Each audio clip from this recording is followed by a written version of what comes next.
আসসালামু আলাইকুম। Hello viewers, অনেক তো টক জাল খেলেন, তাই আজকে ভাবতেছি আপনাদের সবাইকে মিষ্টি মুখ করাবো।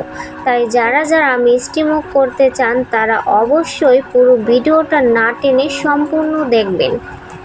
আজকে আমি আপনাদেরকে তৈরি করে দেখাবো খাঁটি গরুর দুধ, তার সাথে সাবুদানা দিয়ে মজাদার ফিরনি রান্নার রেসিপি। এই ফিরনিটা কিন্তু আগেকার দিনে খুবই প্রচলিত একটি খাবার ছিল। বিভিন্ন বিয়ের অনুষ্ঠান বা অন্যান্য অনুষ্ঠানে খাওয়া দাওয়ার শেষে পায়েস বা ফিরনি খাইয়ে মিষ্টিমুখ করানো হতো। এখনকার দিনে হয়তো বা আর খাওয়ানো হয় না, কিন্তু আমরা প্রায় সময় বাসায় রান্না করে খেয়ে থাকি। বাচ্চারাও অনেক পছন্দ করে থাকেন। তো কিভাবে রান্না করলাম দেখতে হলে আমার সাথেই থাকুন। এইখানে একটা হাঁড়িতে 8 লিটার খাঁটি গরুর দুধ নিয়েছি। এই দুধগুলো আমাদের পালিত গরু থেকেই নেওয়া হয়েছে। তো এখন দুধগুলোকে চুলায় বসিয়ে দিব জাল করে নেওয়ার জন্য। তো দুধটা যখন চুলায় বসিয়ে দিবেন তখন চুলার জালটা অবশ্যই বাড়িয়ে দিবেন। এখানে দুধে নাড়াচাড়া করার জন্য একটা অরঙ্গা ব্যবহার করেছি। এই অরঙ্গাটা আমার শাশুড়ি মা বানিয়েছেন। দুধটা যাতে উতলিয়ে না পড়ে যায় তার জন্য এই অরঙ্গাটা ব্যবহার করা হচ্ছে। তো জাল দিতে দিতে ফিরনির দুধে বলক চলে এসেছে। তো এভাবে বেশ কিছুক্ষণ জাল করিয়ে নেব। এবং ফিরনিতে কি কি উপকরণ দিচ্ছি চলুন আপনাদের দেখিয়ে নিই। এইখানে 250 গ্রাম সাবুদানা নিয়েছি। আপনারা চাইলে বেশি নিতে পারেন যদি বেশি ঘনভাবে রান্না করেন। এখানে সাবুদানাগুলো পানি দিয়ে 10 মিনিটের মতন ভিজিয়ে রাখবো।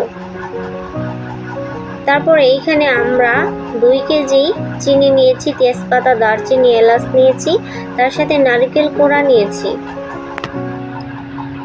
তো বেশ কিছুক্ষণ জাল দেওয়ার পর এখানে তেজপাতা দিয়ে দিলাম 3টা, তারপর দারচিনি, এলাচ দিয়ে দিলাম।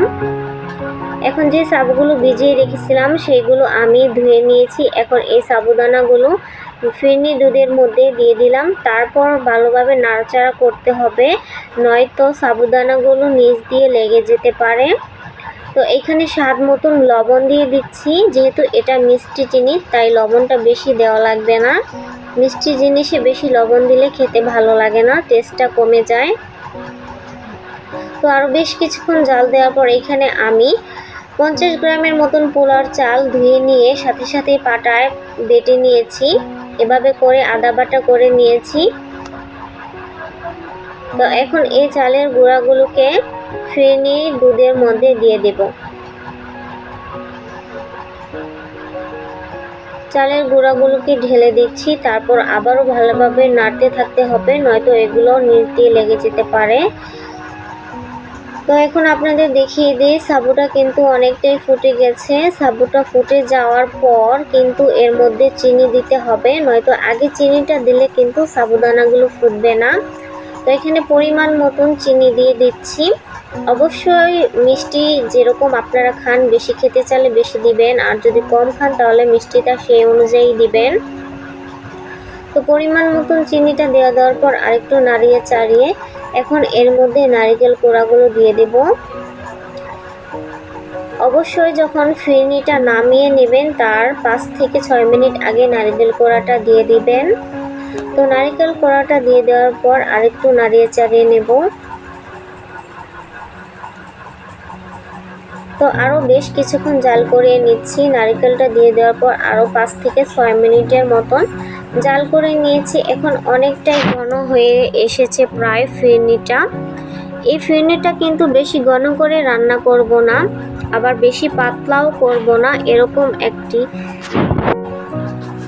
ফিরনি রান্নাটা কিন্তু প্রায় হয়ে এসেছে। এখন চুলা থেকে নামিয়ে নিয়েছি। বেশ কিছুক্ষণ পর আবার আপনাদের দেখিয়ে দিব কেমন হয়েছে। এখন এটাকে 15 থেকে 20 মিনিটের মতন রেখে দিব, ঠান্ডা হলে আরেকটু ঘন হয়ে যাবে।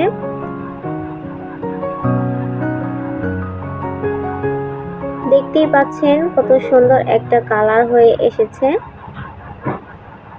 জাল করে নিতে নিতে কিন্তু ফিরনি দুধের কালারটা অনেকটা চেঞ্জ হয়ে এসেছে, দুধটা অনেকটা ঘন হয়ে এসেছে। এখানে শুধু আমি খাঁটি গরুর দুধই ব্যবহার করেছি, কোনো প্রকার পানি ব্যবহার করিনি। তো 15 মিনিট পর আবারও ফিরে আসলাম। দেখেন আগে যতটা পাতলা ছিল তার থেকে অনেকটাই ঘন হয়ে এসেছে ফিরনিটা। তো এখানে একটা সার্ভিং বলে নিয়েছিলাম। তো আজকের ফিরনি রান্নার রেসিপিটা আপনাদের কাছে কেমন লেগেছে অবশ্যই কমেন্ট করে জানাবেন, তার সাথে আমার চ্যানেলটা সাবস্ক্রাইব করবেন। এভাবে করে ফিরনি রান্না করে আপনারা ফ্রিজে রেখে 5 থেকে 7 দিনের মতন রেখে খেতে পারেন। ফ্রিজে রেখে খেলে অনেকটাই ভালো লাগে, ঠান্ডা ঠান্ডা হলে আবার কেউ গরম করেও খেতে পারেন। তো খুবই সহজে গ্রামের পদ্ধতিতে আপনাদেরকে ফিরনি রান্নার রেসিপি করে দেখিয়ে দিলাম। ভালো লাগলে অবশ্যই বেশি বেশি শেয়ার করবেন। সবাই ভালো থাকবেন, সুস্থ থাকবেন। আর আজকের ফিরনিটা কিন্তু আমার শাশুড়ি মা রান্না করেছেন। সবাই ভালো থাকবেন। আল্লাহ হাফেজ।